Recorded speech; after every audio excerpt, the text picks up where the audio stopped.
Queridísimos amigos de Bucs Report, it's time for Al's 2-minute warning as we prepare to face the Panthers after last week's dog loss to the Cowboys. First of all, Merry Christmas and a Happy New Year.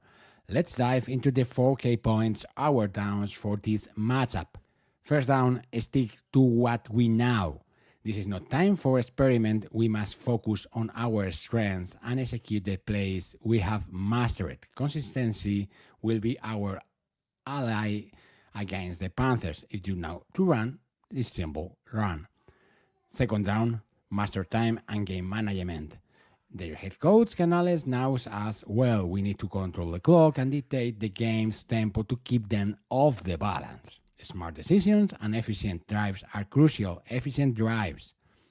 Third down, special teams must be sharp. We can't afford mistake into the return game for or poor punts. Special teams error cost us dearly against the Cowboys. This week we need flawless execution to win the field position battle. The field position battle is very important in this game. And fourth down, defense from the first whistle. Our defense must be present and aggressive from the start. Last game, we were absent for a half, and it hurt us. Setting the tone early will disrupt the Panthers' rhythm and give us the upper hand. My prediction, Bucs 24, Panther 17. Let's fight those cannons and get back on the track. Boom, boom, boom. That's right. Boom, boom, boom. First off, shout out to Alf Comionaire on the Cañones y Football podcast. Please go out there and show your support for Alf Comionaire for Cañones y Football podcast in Spain. Again, much love to the Buccaneer fan base, not only in the States, but across the river, the ocean. Wherever you are, we as a Buck fan, we appreciate you and thank you. So again, always check out Alf Comionaire from Cañones y Football podcast. And he dropped amazing gems. The most important thing that I got from that was aggressive. That's what we need today on both sides of the ball.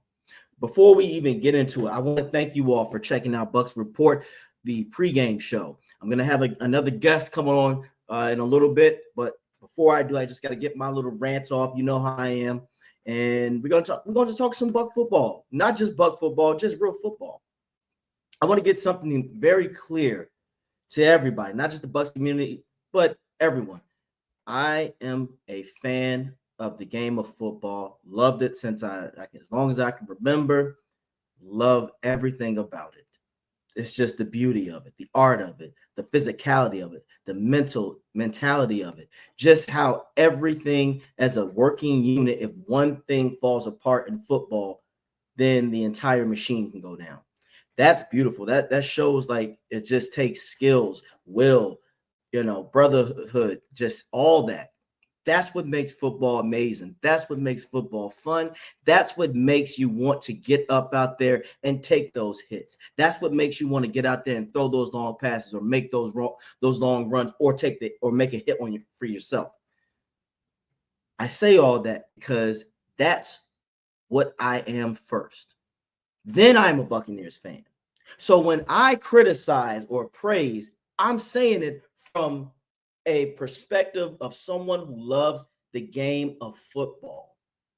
And that means just because you're my team doesn't mean I always have to defend bullshit. Or just because you're my team doesn't mean that I'm going to that I have to just be mean for no reason. So when I say shit like this, I mean what I say.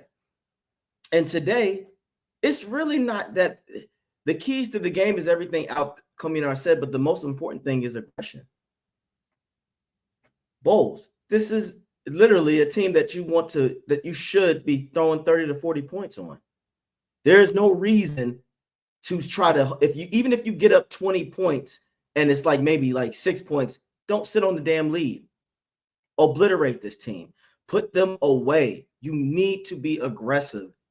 Like I said, I'm really like tired of people not understanding that's what it takes for this team to be successful. I'm going to show you. This is the state of the Bucs right now. For people out there, because I got to get this out there, for all the Bulls people, and this isn't me personally hating Bulls or nothing, but for you Bulls fans who just put all your faith into it. And I'm not saying you're not supposed to be, because that's my coach for this Buccaneers team, so I'm still going to rock with him. But for the people out there who are just saying, well, AJ, they got injuries, man, and you don't get rid of a coach, or you don't put nothing on a coach when they just get you to the playoffs, and he's winning the division. That's ridiculous. People would love to have him, and he's working with so little. Okay, this is the state of the Bucs right now, Buck fans. The team, the guy that you want to be around and praise so much. This is your Bucs team right now. Take a look. I want you to take a good look. And what I mean by that, this picture speaks a lot of volumes. This picture it speaks volumes. We are not in control of our destiny. Even if we win today, which I hope we do, of course, you do realize the fate of the Bucs is in the hands of 2 rookie quarterbacks. Now, ain't that some shit? Ain't that some shit, Bucs fans? So for people out there that just love my whole point is that I thought we were done being mediocre. I thought we were done settling for less. I thought we were done after winning the Super Bowl, that we said, hey, let's be a solid playoff team. Let's be a team where we have the talent. Because here's the issue. For a lot of Buck fans, don't fall into the Kool-Aid of what the media said. For people out there who don't know the Bucs, Brady coming to this team, the most important thing that he did was change the culture. That is what made Brady great coming to this team. Because the Bucs before Brady got there were literally a quarterback or a leader quarterback from being a Super Bowl contending team. I think people don't realize that. Mike Evans, Chris Godwin, O.J. Howard, Cameron Brate, they had Ndamukong Suh, JPP, Shaq Barrett, Levante David, Devin White at the time. So the Bucs had a squad. They just lacked a winning culture, mentality, and leadership. There's a reason why Brady knew what the fuck he was doing when he came to Tampa. Because what I don't want is that, look, that Super Bowl team with Brady's impact was not even just what he did on the field, but it was off the field when he established the changing winning culture. He said, we're not settling for less. So for people out there talking about, well, winning the division, that's cool. You do know this Buccaneers team was a wild card team and did not win the division. They won because Brady said, fuck the minimum shit. That's what I want Buck fans to understand. Brady came in the mentality of fuck the Pro Bowls. Fuck just winning the division, y'all.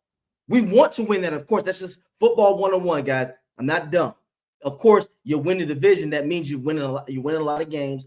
My point is we shoot higher for that. That's what Brady established in that locker room. He said, guys, don't worry about not getting put into the Pro Bowl. Don't worry that the media is dogging us because we didn't win the division. We were 11-5. We're going to make this fucking run in the playoffs, and we're going to get shit done.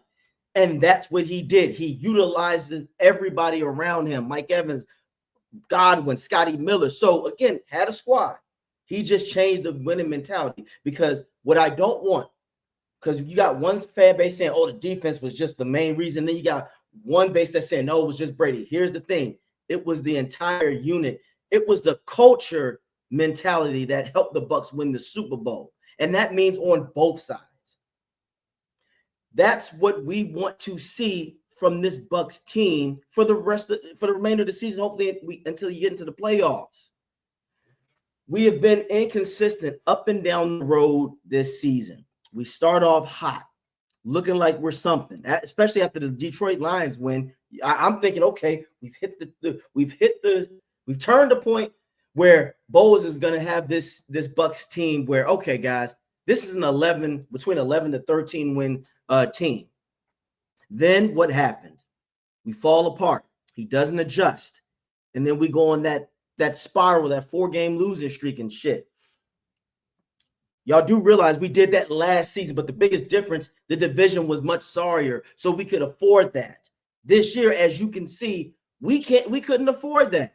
That is all I am trying to explain to Bucs fans out there. Even Bowles said it. He said, we're not rebuilding, we're resetting. He said that we have the standards where we want to be a competitive playoff Super Bowl team. You cannot tell me after that game against Dallas that your full confidence is intact, and you cannot just nitpick. This is what pisses me off about this Bucs community. You can't nitpick the injuries. One moment you blame the injuries, then the next you praise him when he is successful. Which one is it? It's all about coaching. You're pissed off about the players, right? We're not saying this happens all the time. I'm not putting it completely on the coach or the players all the time, but as a coach, you are supposed to put your players in the best position. And that doesn't mean that at this point, stats show putting your secondary 10 to 12 yards off the fucking receivers is not helping. I got an article out there, guys. Check it out. It states, is cushion defense hurting the Bucs physically?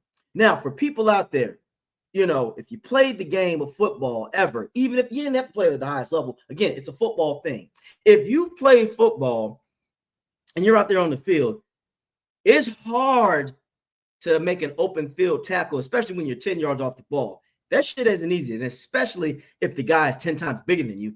If you 5'9" or 5'10" out there, which is the average for your cornerbacks, 193 pounds, and you're going against, average receiver, according to NFL.com, is 6'2", 3". But let's say these receivers are getting bigger and bigger by the day. Let's say you're going up against a receiver that's 6'2" and 238 pounds, and you're 5'11", 191 pounds. That's a lot to ask for a cornerback to go out there and not only try to make the tackle on him, but you got to think about if the lineman is going in for a block, or if the tight end is coming out for a block, or whatever. You're doing a lot. You're asking that one guy a lot of things. You're asking him to go out there and do so much with so much for him to lose. It's just common sense, folks. That's not always going to be the case. And I get it, everybody's professional, but put these players in the better position. Playing zone is not the easiest thing to do, because with the wrong anticipation, that person can get right past you. Sometimes it's okay to go back to smash mouth basic football. Now, yes, if everybody knows me, they know I love man, but it's not because of what people think. I like it because it's also a mental game. It's not just about completely shutting the receiver down. It's about disrupting the most important thing for a quarterback in his offense, the timing. Yes, there might be a play where you play man and he beats you and you might get beat. But what if it's that 1 second where the quarterback is so focused on making it, getting to that receiver, that he doesn't see the edge rusher coming around and about to hit him, and it's a strip sack fumble, and your team recovers because, hey, somebody will say, damn, he's lucky he got that off, but it's not really luck. That's how it's designed. We need to be more aggressive. That is my whole point for this entire season. That's why I'm hard on Bowles. That's why I'm jumping on him, because the stats show that this weak ass cushion coverage is not helping this team. Buck fans, it's not a personal dislike that I have for the man. What I have a dislike for is idiocracy. It's bullshit.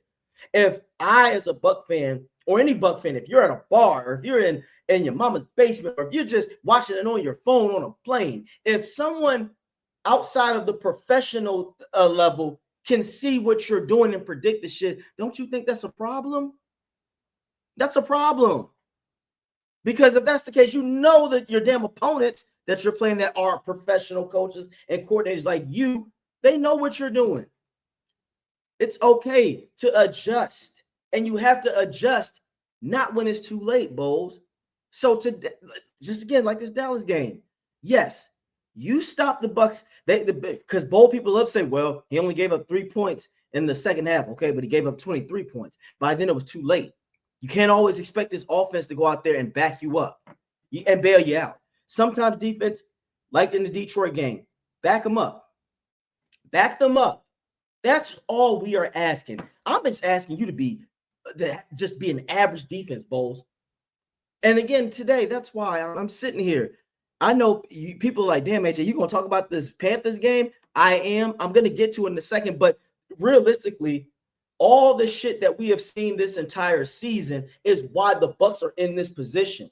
The Bucs realistically should be, what are we, 8-7 right now? The Bucs realistically should be 10-3 or 10-5 maybe, or 11-4. We really only should have lost 2 games. That's the Denver game, and that is the Ravens game, to be honest. But when we play this kind of cushion, because I just love how I love how the Bowles defenders, how do you defend this shit? How do you defend this type of shit right here? How do you defend that? And you know that this is what's killing your team throughout the entire season. How do you defend that? And then, of course, you have people where, AJ, again, they don't have the pieces, and they're not that good. Really? Are you sure? Because a few years ago, Dean was better as a man press coverage cornerback. But if you're playing him, and we already know that his tackling is always suspect, so you putting him 10 yards out or 8 yards out against a receiver, that's going to help? Be real, people. Again, that's just a simple game of football. That's just football 101. If I know that it's hard for you to make an open field tackle, especially with extra space, why not play a little closer? Oh, the Winfield and them hasn't been in there. You didn't say that shit when we beat the Detroit Lions. Again, you cannot use injuries as an excuse to a certain extent. Other teams deal with injuries all the time, and they find a way. The Cowboys did. And they had the most important position missing.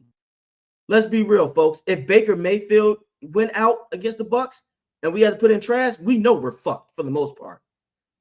But Dak Prescott went out. And what happened? Cooper Rush came in and shredded us. You know why? Because coaching was prepared. McCarthy was prepared.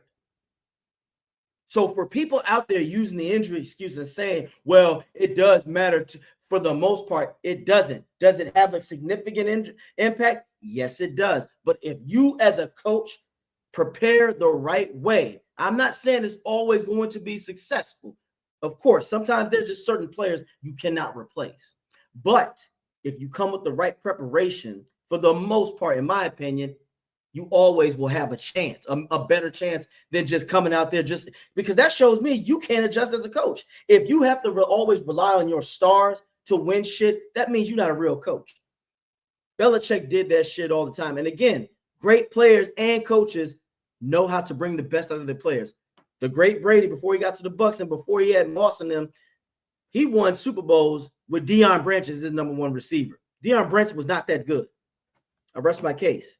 Julian Edelman, Wes Welker and them, they weren't superstars. They just did their job. That's what we're saying. What we want to see out of this team today is aggression. And not on the offense. We want an urgency. That's the coach's fucking job. It is your job to be urgent. We didn't see it in Dallas. Today, you better be urgent against this Panthers team. Put them away. It's too much shit on the line. We want to see Evans get that 1,000 yards today. I want to see Bucky get that 1,000 yards running. And it's capable. You're playing a team where Chubbard Hubbard is out for the season. They don't have that many good players. Their defense is 32nd ranked last. Take advantage of the shit. Bowles, no excuse. No excuses. For people, because we have a community of people out there that are really mad at the Bucs offense. When I bring my guest on here, I know he's going to be flabbergasted because this man called it from the beginning. And he's not a hater. He just loves football like I do. But guys, that's why you have to be a fan of football first, then your team. Because if you are just your fan first, you're going to not be able to look at the reality of things. But let me not waste your time. Let's bring the homie up on here because again, the shit that I'm going to tell him, he's going to be appalled probably just like I was. What's up, Louie? What's going on, AJ? What's going on, buddy? Man, nothing much. I'm sitting here like this. We sitting here like when people are talking about this game, man, what are the keys? I'm like, the keys are very simple. The one word in this, Louis, is aggressive. And realistically, we know which side of the ball needs to be more aggressive. Louis, I tell you what, man, I had a community full of Buck fans that said the offense was the reason the Bucs lost against Dallas. They said that I thought this offense was supposed to be a top tier. You mean to tell me they couldn't do anything against the Cowboys defense? Now, mind you, Louis, I asked them, where do you stand on the Bucs defense allowing 23 points in the first half? Oh, well, they got injuries. Oh, wait, hold on. You were the same people that praised Bowles when we beat Detroit without all our starters. So make up your mind. So, Louis, I give you the floor on this one because that shit I just said, okay. I didn't get it. So for those people, I'm going to read you out some stats. Passing yards per game, the Buccaneers average 246 yards passing yards per game. That's third in the NFL. They're seventh in rushing yards per game with 143 yards average per game. It's not the offense. Here's the thing with football. Football is won in the trenches. The defense sucks. And that's the nicest way I'm going to put it. Because I had a lot of time to think and research some stuff, and I'm looking at, these same people that are saying it's the offense, it's not the defense. Well, explain to me why Joe Tryon-Shoyinka, ready? Check out this statistic on the Bucs defense. Ready? Check this out. I'm ready. Why does Joe Tryon-Shoyinka have a half a sack more than Yaya Diaby? That would be crazy, right? Guess what? He has 2.5 sacks. Yaya has 2 sacks. So this is what I'm going to say to everybody out there. I keep beating that fucking drum about getting a pass rusher in here. You need a pass rusher. And I'm going to say something that's not going to be very popular to a lot of the Buccaneer fans, but here's my take on this. Do I think the Buccaneers can make the playoffs? Absolutely. They can. They need a few things to happen. But I'm not expecting a Super Bowl from the Bucs. They're not going to the Super Bowl. Because if you look back in the past 5 to 7 years, every team that's won the Super Bowl has had a top 10 defense. You can't win a Super Bowl without a pass rush. It's not going to happen unless, I love the fact that they brought in Shaq Barrett, but they brought in Shaq Barrett. Unfortunately, I think it's a little too late. I mean, I like that he's here because now Yaya Diaby and Joe Tryon-Shoyinka, they needed that. They needed that from the Bucs, and I get why the Bucs got let him go because the salary cap. He was a cap casualty. The number was too high. They needed to create cap room. You're not going to keep an aging Shaq Barrett and let your future leader of your defense, Antoine Winfield Jr., walk. Antoine is more important than Shaq. But here's the thing: anybody out there that's sitting here saying it's the offense, you really need to go rewatch the season over again. Because at the end of the day, the offense has done its job. They put up the points. This team has put up more points than pretty much any other offense outside that second year that Tom Brady was here. The offense has done its job. You've had a 3-headed monster at running back. You've had Baker scrambling for first downs, doing everything he can to keep the drive alive. Has he thrown some stupid interceptions? Absolutely. But so has Josh Allen. So has Lamar Jackson. So has Patrick Mahomes. All those guys do. This isn't fucking Madden football video game, man, where you're going to go into a franchise mode and not throw interceptions with your quarterback because you have it on fucking rookie mode. Okay. So this is the truth. The Buccaneers are not a Super Bowl contender. They're not. Unless Shaq Barrett brings some juice to this defense, which is highly unlikely this week. Because I don't know. I don't even know if we're going to see him today. But the Buccaneers need to go out there and they just need to take every game, one game at a time, and play to the best of their abilities and try to figure it out. Simple as that. And Louis, that's that's all I was trying to say. Guys, for Buck fans out there, did you hear those stats? Louis said this way back in the day because Coach Slick and I, if you guys got to check us out on the Bucs Report, the aftermath, we were trying to give Bowles the benefit of the doubt. But Louis saw through it. He said, I don't see enough. And damn it, if he is not right. I thought the offense would take at least 7 to 10 weeks to get to where they are now. To complement each other. Literally, guys. And here's another thing, Louis. This is what supports our case and Louis. When Godwin and Evans went down, most people, including your own Bucs fans, thought, oh, fuck, the season's washed. The offense is going to go to shit. What did Cohen do? Cohen said, wait a minute, guys. No, we're going to switch it up. We got a 3-headed running back monster. We're going to get points on the board anyway because, one, like he said, Baker Mayfield is going to make shit happen. There is no excuse for the defense. Again, Louis, what pisses me off, well, Winfield is out. Winfield and Cansey and Vita were out against Detroit. And they still won. You want to know why? Because Bowles adjusted. He did what was necessary. That is a coaching issue. We're not saying that he's a terrible coach. We said Bowles is inconsistent. See, I think, Louis, if people listen to hear instead of listening just to respond, they would understand. You and I, we don't hate Coach Bowles. And that's the thing about some of these Buck fans. We don't hate the man.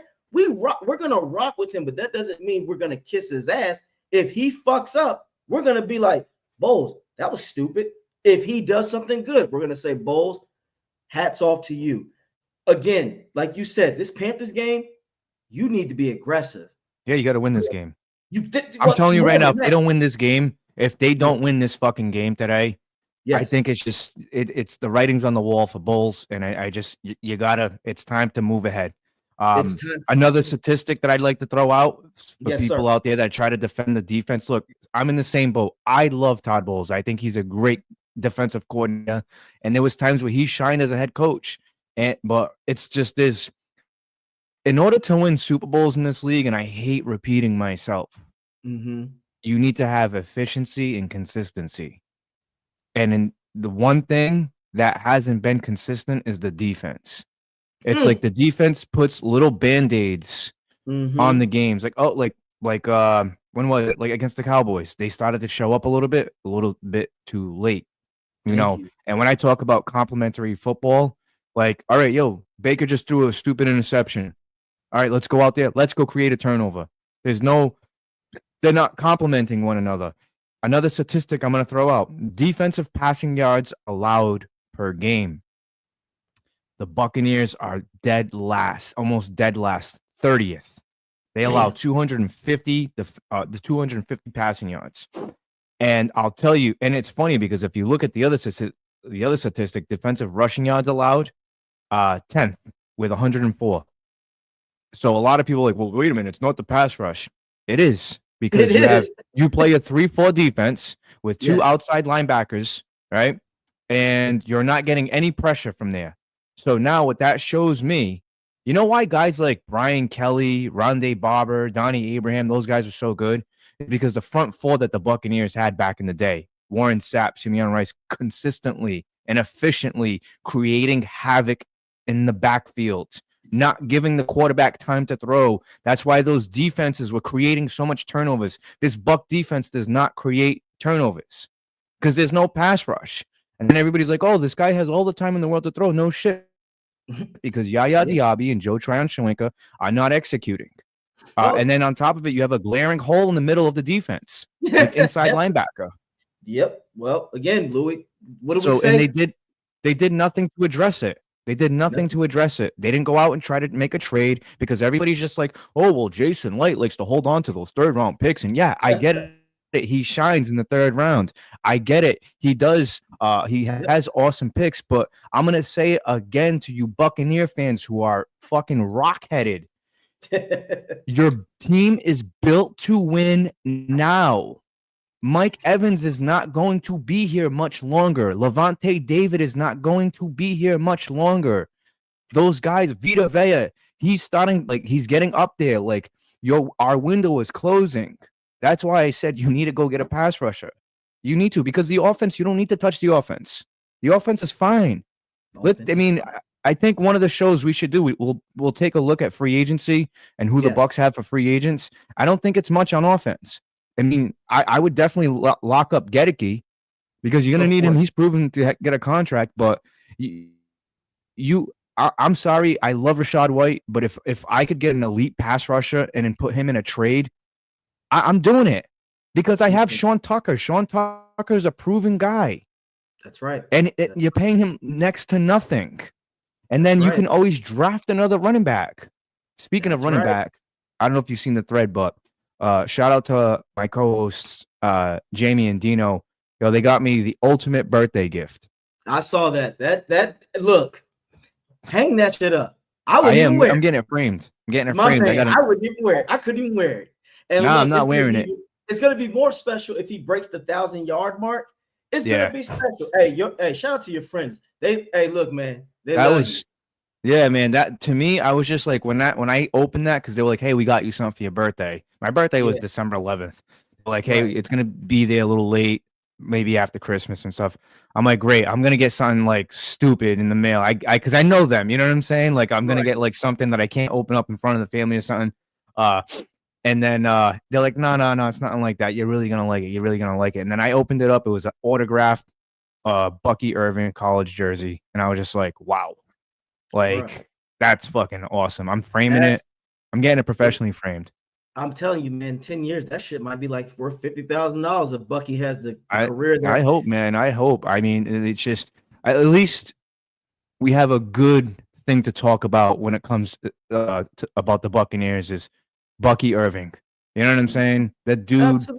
How many games has he played this year where he's changed the dynamic of the game and the complexity of the game? And I think he's going to be a big reason why the Buccaneers really take it to the Panthers this week. Well, today. I agree 100%, but I want to get back to what you said. That's very important because Buck fans are not realizing this. Louis, we just said it. This is a win now team. You can't continue, guys. We love Mike Evans. We know he's going to be a Hall of Famer, but Louis is right. We said the same shit. His time is closing. Not even just him. Levante David's time is closing. Vita Vea is getting up in age. That's why we're hoping that Kancey takes the mantle when he gets up there. Guys, this is a win now situation. You cannot. Also, we don't settle for no motherfucking division wins. Before, I thought Buck fans, we were over that after winning the Super Bowl. When Brady left, the team didn't collapse. We still got talent. But when you just settle, again, Louis, one thing I hate about certain Bucks people now, don't settle for mediocrity. Because when they talk about, well, Bo's got us, Bo's got us 2 back-to-back division titles. Okay. Fuck them division titles. I want Super Bowls. I want Super Bowls. Keyword, Louis, I want to ask you this because you know the answer. Did the Bucks win their division when they won the Super Bowl in 2020? No. Exactly. No. You know what? Brady probably said, fuck that division and fuck Pro Bowls and all that. Fuck Pro Bowls, Do you want a Super Bowl? And they said, yes. Buck fans, do you want to just win a division and say, guys, we got it? Guys, we won a division last year. We were fucking 9-8. We won it at 8-9. No one took us serious. I don't find any pride in those division titles with those records. I don't. It'd be one thing if we were like 14-2 or something. I'd be like, hey, that was a fucking awesome season. But to me, you're playing in a bad fucking division. I'm sorry. Like, I'm not like starting in 2025. A lot of people who watch the show, they're not going to like me, but I'm here to tell you what you need to hear, not what you want to hear. Those division titles that we won are bullshit. They mean nothing outside of maybe last year. Yeah, I would say, hey, you know what? That meant something because we went pretty far. We went pretty deep for a team that post Brady, and we didn't know what was going to happen with Baker and how that whole situation was going to go. But this year, like moving forward, I don't give a flying fuck about those division titles. I really don't. They mean absolutely nothing to me because it would be one thing, you know, if you had like the Chiefs in your division or something like that, that's different. But who's elite in this division? Nobody. You got the Panthers, you got the Saints. The Patriots would win this fucking division. The Patriots, if they were in our division, they would win this division. Come on, man. Like, I'm with you. I'm telling Buck fans, because you got these people, these Bowls apologists, but guys, he's doing this. And what does it fucking mean to you? If we were in the NFC Central, remember the old division format? If we were in the NFC Central, this team wouldn't be making the playoffs. We would have got destroyed. We would have been destroyed. And people don't realize that. And for you people out there, you young people, well, we're in the NFC Central. Back in the day, Tampa Bay Buccaneers. Black and blue division. Those were tough games. Tampa Bay Buccaneers, Minnesota Vikings, Chicago Bears, Green Bay Packers, and Detroit Lions. It was 5 people. That was a gutter division. You know why? There's a reason why we wear those creamsicles against the Lions, because those games were tough. Yes. Those were tough, man. You go back, and the Lions were a bad team, but they still played people hard. Like, you take the Buccaneers right now, you swap out, let's say you take out the Bears in the NFC North, and you put the Buccaneers in that division, Bucs are finishing dead last. Yes, the Bucs will be clobbered. Sorry. And but for you people out there, Bowls, but this is when you settle for the basics, as Louis said, that's what you're gonna get. Yep. Guys, if we would have had the same, put it this way, if the Buccaneers ended the season and got to the playoffs like the Chargers, I could understand if people were to say, hey, man, that could be a Super Bowl contending team. But after that debacle against Dallas, nobody's going to take you serious unless you change it. And Louis, I had to get on somebody about this because they were talking about, when your starters go down for the most part. And mind you, Louis, this is a coach talking about this. This is a coach saying it's just not the same when your starters go down. It takes a major hit. And I said this, Louis, I said, you are right.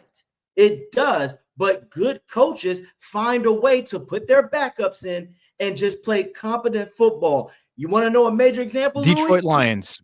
That too. Look at the Detroit Lions. The fucking Dallas Cowboys. They lost the most important position in Dak Prescott. And what did Cooper Rush do? And you know why Cooper Rush was cooking us? Because McCarthy, he planned. So Louis, for that coach to say that, if I'm a player, I wouldn't want to play for him. I'm losing confidence in Bowles, man. I really am. I'm starting to really every week that goes by.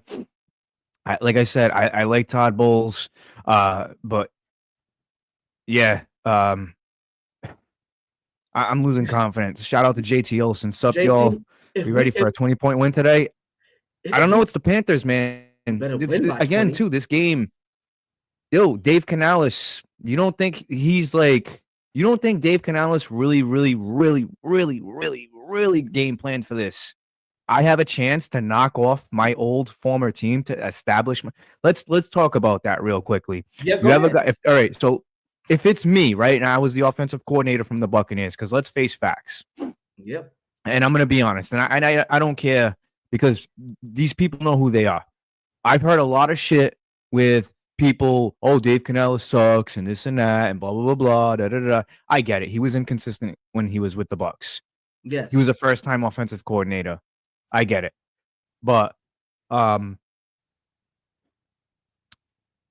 lot of people are giving him shit for taking that coaching job. Look, there's only 32 head coaching jobs in the NFL. You don't know when you're gonna get your fucking chance. He took a chance with the worst fucking team. I give Dave Canales 100% fucking A+ credit for taking over that team, because there was nothing there, no first round pick, no nothing. They had nothing.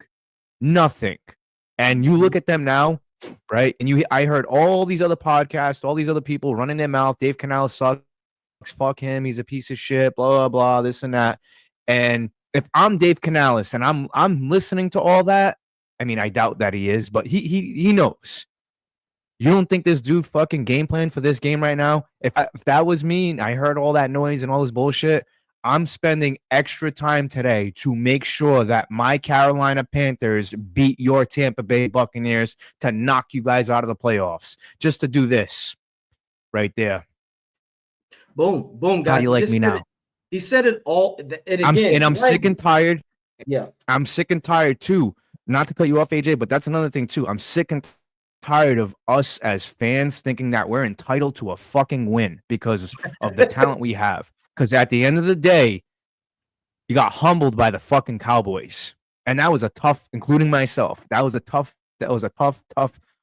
pill to swallow. But I'm telling you, man, the Buccaneers better be on their A game today.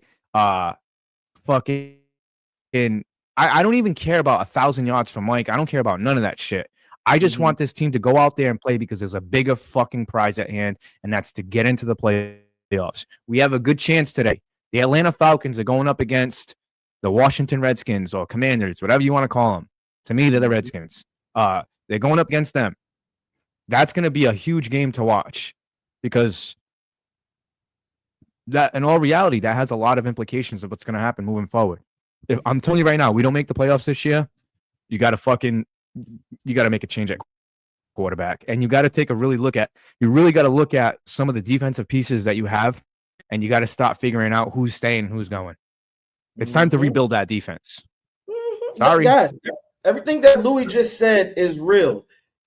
All we want to see is the urgency. We got to see more urgency. And again, back to that coach. I wouldn't want to play for you for that shit. So basically, you're telling me, coach, and I'd be like, if I'm a player, Louis, I'd be like, coach, so if I'm not starting material in your eyes, I'm not worth shit. So if our guy come out, you're not going to coach me up and say, look, this is what I see that you're good in. Okay, I'm not playing for you. But my point is, like you said, Louis and Buck fans, what we want from Bowles is consistent aggressiveness. In this era of football, you can't sit on leads anymore. My young people out there, this ain't the early 2000s or 90s football anymore. It's That's not the Atlanta Falcons in the Super Bowl. What happened to a fucking 28 to 3 lead? Exactly. That's my whole point, Bucs fans. Guys, we have the offense. Louis said this way back before the end of the season, before the season began. So please trust me. What he says is valid. This offense will get you there. They have what it takes. The defense is what got to this. I've said this from the beginning. I just want an average defense.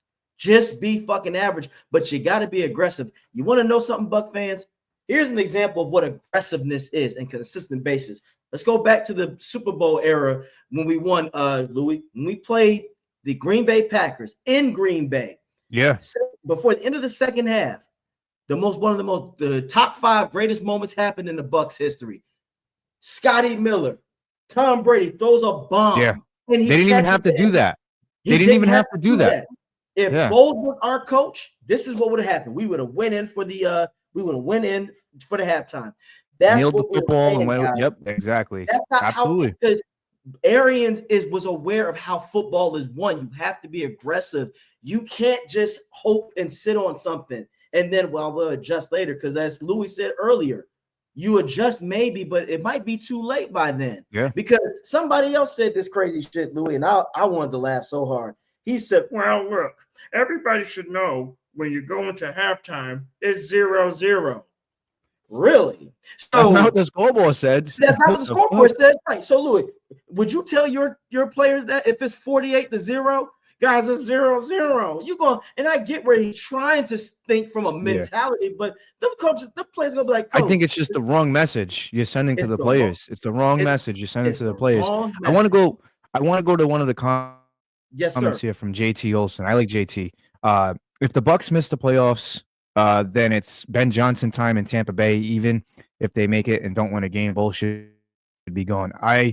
So I don't think they're gonna fire Bowles if we make the playoffs. I think unfortunately it's kind of like, you can't fire him. But if we do miss the playoffs, a lot of people are hopping on this Ben Johnson, and I guess I'm gonna have to agree to disagree. But I don't think it's fair to a guy like Liam Cohen if you're gonna go out and hire a Ben Johnson, because at the end of the day, look. The Lions are really good. They're phenomenal. But he hasn't proved anything to me. Liam Cohen has proved to me what he can do with this team. Again, I'm going to read the stats. Passing yards per game, 3rd. Rushing yards per game, 7th. Yeah. I'm keeping Liam Cohen. You ever hear the old saying, you got to go with the devil that you know? Yeah. I'm going to go with fucking Liam Cohen. A lot of people, that's another big problem that Buck fans have. I noticed even growing up. Everybody hears this name, and then it's like, that's the guy. Like, So-and-so, that running back's going to be a free agent. We need him. Bring him in. We need this guy. We need that. No. Stop. You have a guy in-house. Liam Cohen is the guy. Yeah, and he's not entitled. Ben Johnson's good. I like Ben Johnson. I like Ben Johnson too. But my thing is, Louis, he's benefiting not only from Dan Campbell, but from the players. I would love to see what Ben could do if Amon-Ra St. Brown, Jameer Williams, if they all went out. We know what Cohen can do when Evans and Godwin is out. Exactly. That's what I'm saying. Exactly. And not only that, you bring in a guy like Ben Johnson in. Now Baker Mayfield has to learn a different system. Not so much a different system, but different terminology. You're starting from scratch all over again. Why are you going to do that when you can promote Liam Cohen? You can have him as the head coach. These guys know the system. They're familiar with the terminology. Things change here and there. And you just bring in a decent defensive coordinator that kind of runs almost the same system that Bulls did. But because I don't believe you can't switch this defense from a 3-4, what they run now, to a 4-3. You can't do it. We've seen that happen before. There's not enough talent there to do that. Like there was when Arians and Bulls came in. There was talent there at defense. This defense is not good. I don't care what anybody says. Everybody that was hopping on Yaya Diaby is another Joe Tryon-Shoyinka, in my opinion. He showed me absolutely nothing. Nothing. Maybe he needs, I don't care. I'm going to say it. Like I said, I'm going to tell people what they need to hear, not what you want to hear, because he's proved nothing. He was a flash in the pants last year in his rookie year. You know what I'm saying? This year, he's done absolutely nothing. Nothing. Exactly. Maybe he needs a tag team partner. I don't know. But the way people were talking about Yaya Diaby was that he was like the second coming of Shaq Barrett. He was going to put up all these sacks. And I'm like, okay, I don't see it. He's got a promising future, but I just don't see it. But in my opinion, like this team needs a lot of work, needs a lot of help on defense. And I'm not shitting on the Buccaneers. I'm just speaking as a football realist on what I see. As a football realist, I'm just looking at what I see. Look at the Kansas City Chiefs, the team that we all love to hate. Look at them right now. The offense doesn't play very well, but guess what? The defense is like, yo, I got you. We'll step up. And that's why they continue to win Super Bowls. As much as we want to say they're using black magic and voodoo and all this shit to win games, but at the end of the day, they're just a better team. They know how to win. Look at the Detroit Lions. They're fucking tough. They're physical. They're aggressive. You know, like honestly, like the Buccaneers are nowhere near that right now. Nowhere near that. Their offense is. I would say their offense is elite, but their defense is fucking. It's like being in a toxic relationship with somebody. Yep, it is. You have that toxic girlfriend. You know what I'm saying? And they're just dragging you down. Everybody's telling you, bro, she ain't shit, man. She treating you like shit, and you sitting back going, "Well, no, she loves me. She still loves me." Yeah. That's what we're saying. But again, it goes back to urgency, Bucs fans. How many times have you seen this team, especially when they're hyped, they don't play with the urgency? This is a game today. Bowles, if you start this team out on defense, I don't want to see this fuck shit. I don't want to see this bullshit right here. There's no reason for this. Yeah. No fucking reason. You also, football 101. You didn't Photoshop that, right? AJ, to make those guys back up more? No, that's just the reality. I'm fucking with you. All that space. Exactly. So you're playing against a team. Hubbard is not there anymore, ladies and gentlemen. They sat him down. They don't have receivers that are going to beat you deep. I get it's Thielen. If you want to be careful, just double Thielen. How about that? But you need to be playing more cover 1 today. And the most coverage I need to see is cover 2, and be aggressive. Get after the quarterback. Put Bryce Young on his ass. Statistically, last time we played them, Louis in zone, he had 253 passing yards and a touchdown. When he played man, he was 53 yards. So what does that show you? Put him on his ass. And again, like you said, Louis, Bucs, this fucking playoff game is on the line. And even with that, this is where we talk about Bowles, because he's fucked up so bad right now that we're not even in the control of our destiny. Let's say the Bucs win 65-0, but the Falcons beat the Commanders. It won't mean shit by then. It won't mean anything. That's why I'm hoping Louis. I hope, and this is the most positive way, we blow out the Panthers, and let's say the Falcons do drop an L. I would hope if that happens, Louis, that Bowles, it hits him in the light going, he has a realization, and he goes, yeah, you know what? I can't keep fucking up like this. I don't think it will, though. I don't think it will. Either, but you would hope so. He's going to play his style of football. That's the thing with right. Todd. And you get what you get. That's what separates good and great coaches. Is Bowles a good coach? I think he is, but he's a coach that at most you'll get out of him, and it has to be perfect, is 11 wins. A guy like Cohen or Arians, there was a reason why we were winning 13 games. There was a reason why this offense putting was up a lot of points. It put up a lot of points. And you know what? We did that at the beginning of the season. We even put up a 50 burger. You know what I'm saying? That's why I said, like, Cohen. So I say the things about Liam Cohen, not just because, like, he's from West Warwick and stuff like that. And I'm, like, Massachusetts to Rhode Island, where I'm from. I work near West Warwick. I've known where he's played football. He was like Gatorade quarterback of the year for Providence. Like I've done my due diligence. One of my project managers on a construction site played for the University of Maine. And if you don't believe me, look it up. Played for the University of Maine. He was an offensive lineman there at the University of Maine. Guess who the offensive coordinator was? Liam Cohen. And you know what he said about Liam? The dude is a fucking asshole. But guess fucking what? He knows how to coach football, and he's a leader. The dude can lead. You get what I'm saying? He's one of those guys. He's like a fucking, maybe it's not the best time to use this term, but he's like an assassin, dude. The way he looks at the game of football, he's not really a shit talker.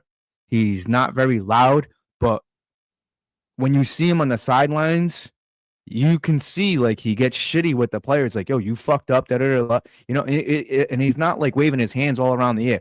You can see, like, I know because I work with somebody who's been coached underneath him and has told me ththese things. That's why I say Liam Cohen is the guy. And you know what? If we don't make the playoffs and they hire Cohen and we go 6-12 or whatever the fucking records are now with the extra game, then I'll be like, hey guys, I was wrong. I have no problem admitting that.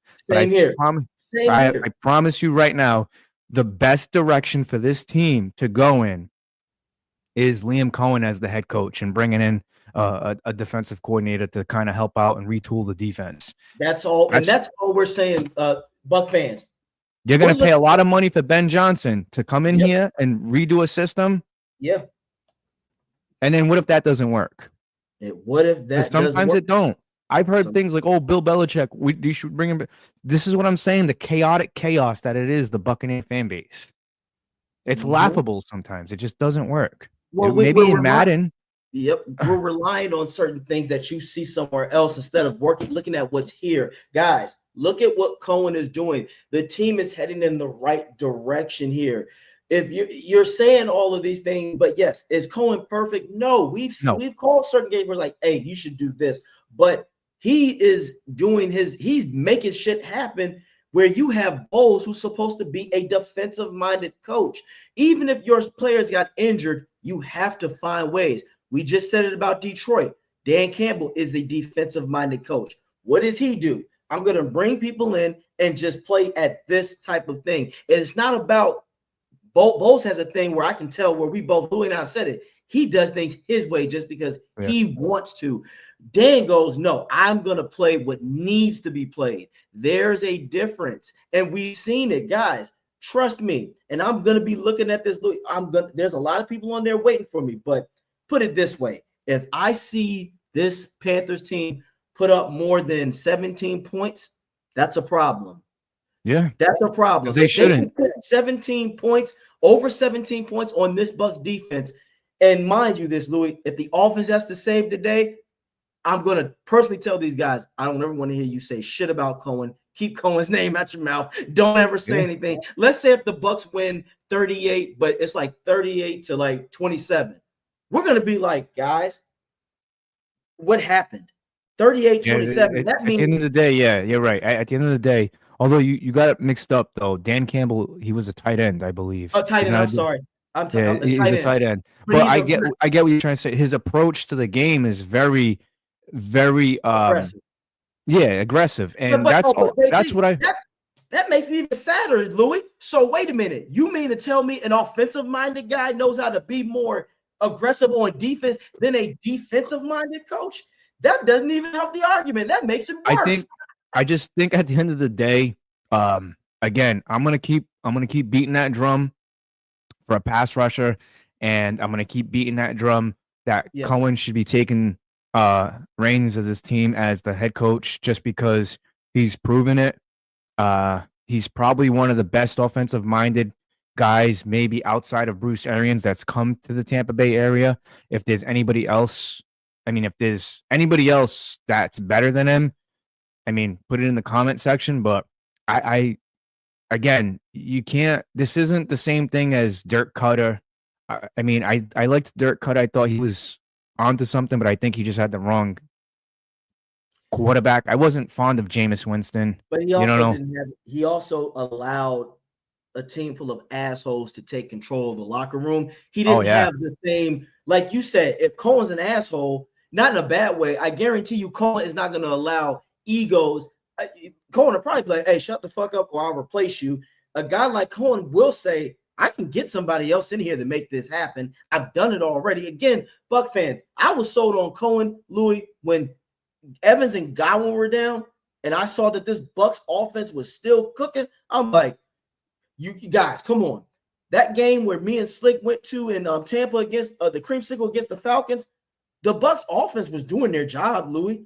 Me and Slick was like, defense, what the fuck? Get it together. Do you know that overall combined, this man, Kirk, threw for 784 yards, 8 touchdowns, and 1 interception. Everyone else, 10 touchdowns, 15 interceptions. Make it make sense, guys. That's supposed to be a defensive-minded coach. And you let Kirk Cousins with one knee fuck you up. You let hell, he was the pirate that took the Dude, you let Kirk Cousins throw for fucking, what was it, 800 yards? Almost 800 yards. Yeah, both games combined, it was almost 800 yards. That's fucking sad. I'm sorry. And again, hold on, JT Olsen. I like JT. We'll get you James Pierce from Tennessee. Absolutely. Again, get somebody in here. They need to get somebody in here. Again, I said it before that, you can draft a guy with that first pick. Yep. You could, but do you have time to develop? It has to be a guy like a Jared Verse who makes instant impact, like a Micah Parsons did in his rookie year. Like like when Shaq Barrett first came here to Tampa, or like you need one of those generational players, man, like that come in here like that, and you're not gonna get that with where the Buccaneers are picking. That's why I say trade your first, trade your third, and maybe a future second or a future third, whatever, and throw Rashad White in the mix, and go get yourself a pass rusher. Go trade. That's just me. You have to, because that's the weakest. So in construction, when we hoist things, we have chains, and we have to check those chains on a daily basis to make sure nobody gets killed, because I've seen a chain bust out and it's not fun. But if you have one weak link, it really fucks up the operation. If you have one weak link in that chain, you're not hoisting anything. You're not hoisting compactors. You're not hoisting pipe. You're not hoisting whatever it is, manholes and structures and stuff like that. It's the same thing as a defense. If you have a weak link in your defense, which the Buccaneers have multiple weak links, the pass rush, the inside linebacker position, you have a 34-year-old guy in Levante David fucking trying to do everything on the inside. If he had a guy that that knew what he was doing, Levante would have a fucking amazing year. Yep. You would. But it's kind of being overshadowed because of how bad the defense is. Well, it's almost going back to his early years. Remember when he first got to the Bucs and he only had Gerald McCoy and then maybe Michael Bennett, and then That's what Michael Bennett, we're saying. But again, also it comes to putting your players in bad positions. Why do we say that, Louis? Because we've seen the Detroit and the Charger games. When you put your team in a better position, they make things happen. Because here's what other Bucs fans say: well, if he had all these pieces right now, he has more than enough. We're not saying he has the 2020 defense, but with the way this offense is fucking producing, he doesn't have to. Because a lot of people, Louis, acting like that this Bucs team is the defense is the reason why the Bucs have stayed afloat. No, the Bucs offense is why this team stays afloat. In this era of football now, offense gets you to the playoffs. Defense still can win championships, but it starts with your offense first. If your offense is meh, you're not going anywhere because too many other teams will beat you. But we're gonna wrap this up. I want your last final thoughts. What do you want to see on the offensive side if you already don't have it, but on the defensive side, what do you want to see on both sides? All right. As far as the defense goes, here's my thing. A big reason why they lost to the Cowboys was field position. They fucking just that field position battle for the Buccaneers. In order for the Buccaneers to blow out the Panthers, they need to start in really good field position. I need to see two things happen. I want the defense to make stops when they need to, and I need special teams to fucking kick it up a notch. That means Mr. Trey Palmer, pissed off Trey.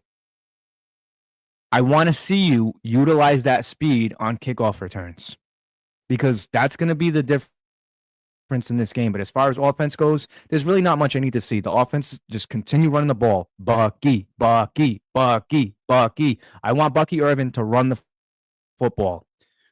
I want Rachaad White to, unfortunately, sorry, Buck fans, Rachaad White is the second string running back. I had high hopes for him this year. I said 2,000 all-purpose yards. It didn't happen. I didn't realize how amazing Bucky Irving was going to be. But hey, we have a great running back for the future, a really good running back. Mini all-star is like what I like to call him because he reminds me a little bit of Mike Allstott. A lot of people say no, but that's bullshit because if you go back and you look at those stiff arms, like the dude, he's a little fucking, he's a little bulldozer. He is. I'm telling you, Bucky Irvin is the key to this offense in their success. I expect 100+ yards rushing from him. Don't use it on a parlay because I lose a lot of parlays, so don't take my advice. But I want to see over 100 yards rushing from Bucky Irvin. I want to see the special teams for the Buccaneers putting the offense in good position.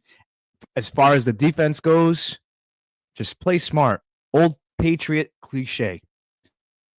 And that's where your job. That's it. Just do your job. That's Louis, it. That's all I want. I want to thank you, man, for coming up here again. Cool. Thank you for throwing those stats out there. So you Bulls apologists, the man just gave you the stats. Take it or leave it. Louis, always a pleasure. Chat with you after the game. You take care, my brother, and go Bucs.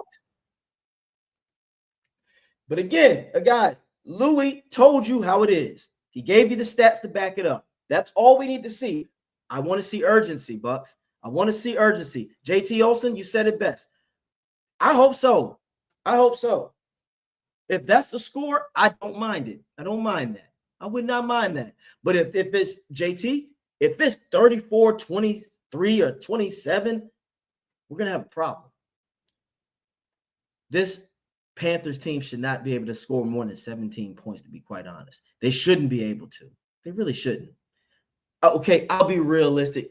20 points because it's this Bulls defense. 20 points. They shouldn't get over our average, which is 23 points a game. That's our average. Buck fans out there what points allowed by this Bulls defense is 23 points.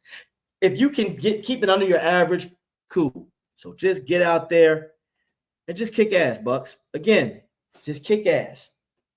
That's all I got. Just go out there and be aggressive. Aggressive on both sides, but especially the defense.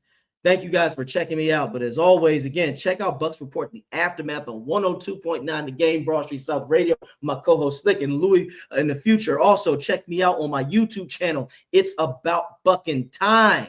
And then check me out on AJ Turnup on Twitter, Instagram, TikTok. And as always, go Bucs. I don't know what to say, really.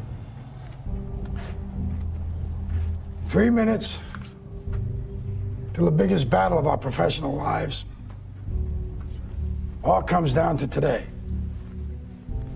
Either we heal as a team, or we're gonna crumble. Inch by inch, play by play, till we're finished. We're in hell right now, gentlemen. Believe me. And we can stay here, get the shit kicked out of us, or we can fight our way back into the light. We can climb out of hell. 1 inch at a time. Now, I can't do it for you. I'm too old. I look around, I see these young faces, and I think, I made every wrong choice a middle-aged man can make. I pissed away all my money, believe it or not. I chased off anyone who's ever loved me. And lately, I can't even stand the face I see in the mirror. You know, when you get old in life, things get taken from you. I mean, that's part of life. But you only learn that when you start losing stuff. You find out life's this game of inches. So is football. Because in either game, life or football, the margin for error is so small. I mean, 1/2 a step too late or too early, and you don't quite make it. 1/2 second too slow, too fast, you don't quite catch it. The inches we need are everywhere around us. They're in every break of the game, every minute, every second.